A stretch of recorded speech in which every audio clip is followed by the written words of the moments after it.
How to diagnose this vehicle, and the moment you press the push start button, it's not responding. It's not like the keys are not in the system, the keys are here. So unless you take the keys close to the system before you even get access to it. So let me search for the right key before you can even turn on the ignition. So you can see I can't turn on the ignition because I have to use the key to press it. Now the ignition is on. It has accepted the key, and even the vehicle is starting. But when the key is in the vehicle, it's not being accepted, and it's supposed to accept it. It's supposed to accept it. It's not like the battery. The battery is there. Let me shut the car off and check the lock. The lock and unlock button is working, which means the system has accepted the key. So let me see if I can be able to diagnose it and see the actual problem. So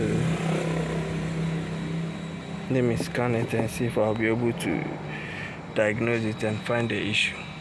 Waiting for it to scan, then I'll see the actual problem with the vehicle before I'll know what to do from there. Then I'll check if I can be able to add key to it, or is it from the key system, or it's an antenna issue. But with this one, with the look of things, it looks like it's an antenna issue. You see that one of I'll wait for it to finish downloading the files because it's 2021 vehicle. So I'll wait for it to finish downloading the files, then we'll continue from there. Now it's done. With this one, it's going to fail because my is it Auto Authority? My subscription has expired, but I can't use it because my scan tool is not from US. So when I'm using the Auto Authority, sometimes I get difficulties in using it because my scan tool serial number shows that it's not bought from US. It's a global version. I spoke to Autel about it and they were like they can't do anything about it.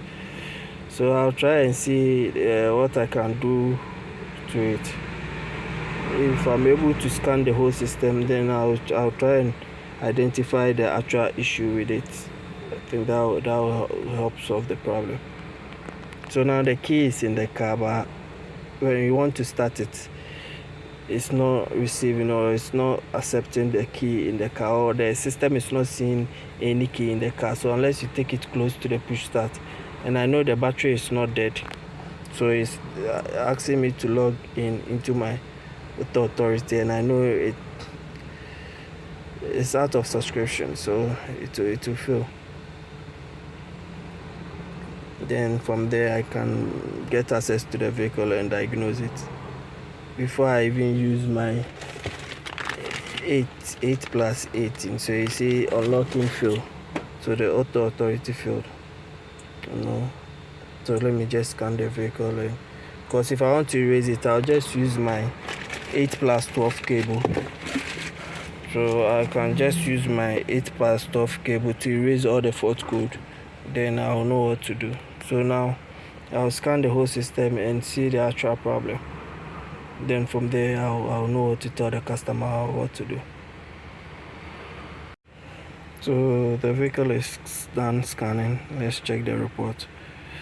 So with my report, ABS stop lamp stored, then CAN C bars stored, then low tire pressure. That one you can even see it on the dash. Then center stop lamp circuit open. Okay, so then I have to refer to service manual, refer to service manual, refer to service manual, refer to service manual. So it doesn't. Okay, so you can see I'm having a problem with my RFH, which is saying key not program, which is stored issue, and it's giving me passive entry antenna 4 circuit open. So I'll be checking that issue.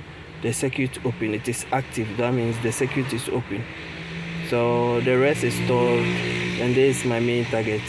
the antenna, as I said. So it's like an antenna which is having an issue. So I'll do a little research about it, but before I have to connect to my 12+16 so that I can erase the fault code and get access to the vehicle.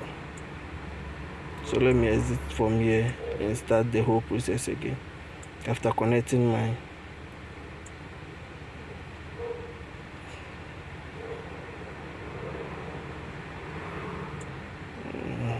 so let me go and connect, and the location, yeah, 8 and 12 socket. So I'll connect it to it, then start the diagnosing from that side. So now I've connected to that system, then I'll scan the whole vehicle. So when you press, it tells you no key unless you take the key close to it and press it with the key before it will be able to accept the system. So I'll scan it and erase all the fault code. Now after scanning the whole system, still having that issue. So what I'll do is I'll turn off the vehicle and only turn on the ignition, then I'll turn on the ignition and click on quick erase to erase all the stored fault code in the system,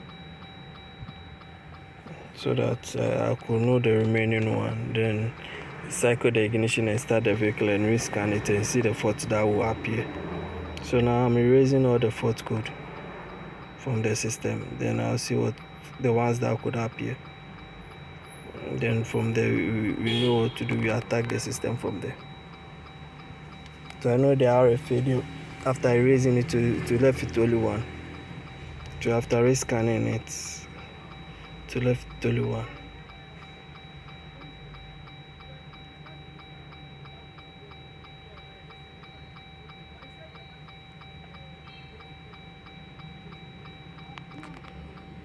So now let me cycle the ignition, turn it off, wait for a while and turn it back on. Then rescan the system to see the fault code that will appear. Now I'm done rescanning the system and the RFA is still having an issue. So let me check it because it was an active fault, so still with that circuit. So now I'll go and do research on it and see the location of the passive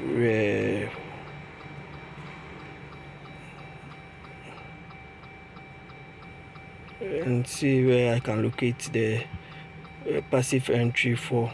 So now let me check. So it's still passive active. So let me quickly check my information and do my research and see where I can get that from. Then I'll know what to do from there.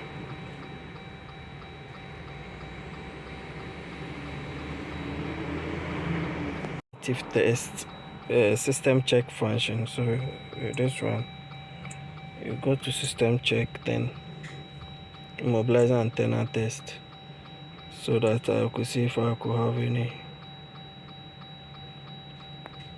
But I'm done with my research, so test successful. So let me read the fault code, and it's still reporting that same. Okay, so when I did it, the passive test is located behind this side, it's around this side. So I'll take this front cover out, I'll take this panel out, then I'll check if it is right there. Taking the cover out, and there's supposed to be a sensor here, but it looks broken. So there is no sensor here, and there is only the adapter here. So there is the passive sensor. So when I checked the wiring, it was the same thing also. So that means it's either they buy new antenna, then you fix it so that it can start the vehicle. So I'll go to the immobilizer side also and check. So that's the whole issue. So they have to get the antenna fixed, then we know what to do from there.